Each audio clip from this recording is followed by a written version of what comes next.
ఖమ్మంలో ఏదైతే జరిగిందో ఒక 12 ఏళ్ల పాపని 49 ఏళ్ల మొహమ్మద్ గౌస్ అత్యంత పాశవికంగా దుర్మార్గంగా చర్యలు చేశాడు. ఆ చేసిన తప్పు బయటపడుతుందని చెప్పి ఘోరంగా దారుణంగా పిల్లల్ని 3 అంతస్తులను డాబా మించి తోసి చంపడానికి ప్రయత్నించిన మొహమ్మద్ గౌస్ కి మన చట్టాల మీద మన వ్యవస్థ మీద ఎంత భయం ఉందో అర్థమవుతుంది.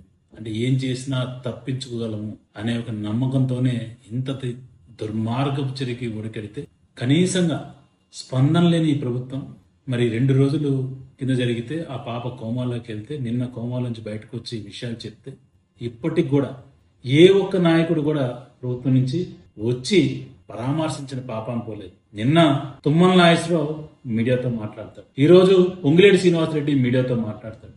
కనీసం ఆ పాప గురించి ఒక స్టేట్మెంట్ ఇచ్చిన పాపాన పోలేదు, ఆ పాపని పరామర్శించిన పాపాన పోలేదు, కనీసం మెరుగైన వైద్యం కోసం హైదరాబాద్ తీసుకెళ్దామన్న ఆలోచన లేదు.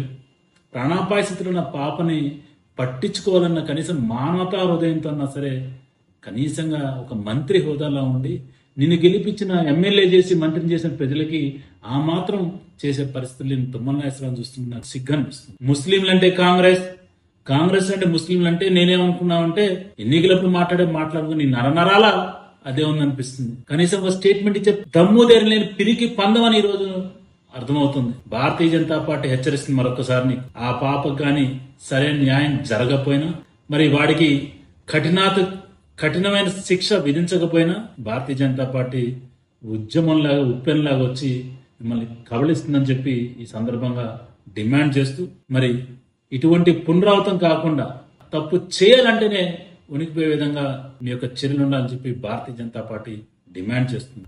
ఆ యొక్క పాప ఆరోగ్యం త్వరగా కోలుకోవాలని చెప్పి మనస్ఫూర్తిగా భగవంతుడిని ప్రార్థిస్తూ ఆ తల్లిదండ్రులు ధైర్యంగా ఉండాలని చెప్పి భారతీయ జనతా పార్టీ తరఫున కోరుకుంటున్నాను.